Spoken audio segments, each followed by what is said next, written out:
wat ik me heel goed herinner is 10 mei 1940. Het weer vreed. Het weer heel prachtig waar. Heel zacht, mooi zinnig waar.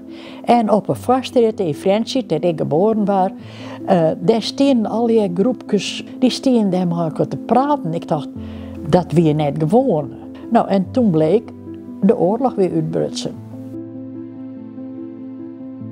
Dat wij jongens in bed lagen als band, en mijn ouders zitten dan nog gewoon ergens in een kamer, dat ik dan al heel duidelijk jade, daar komt weer een vliegtuig gewoon. Heel in de verte die speciale bromtoon van die vliegtuigen.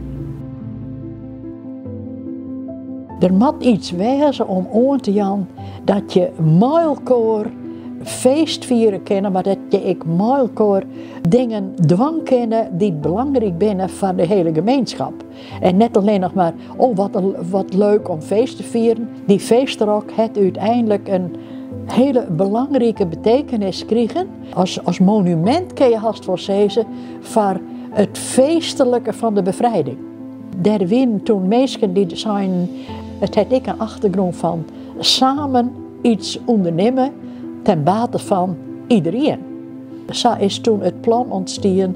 Deze ene vrouw die in het kamp Ravensbrück zitten hier en daar uiteindelijk, waar kwam ik, het dus de oorlog overleefd. Zij had dat helemaal opzetten om landelijk het begrip feestrok een gezicht te jan. En dat is ik helemaal slagen. Maar dat hier dus de echte achtergrond van samen iets ondernemen, samen sterk, samen bouwen. Het lijkt wel iets wat wij heel gewoon vinden. Wij mogen wel heel erg van geluk spreken dat wij in Nederland toch 80 jaar nou geen oorlog meer hebben.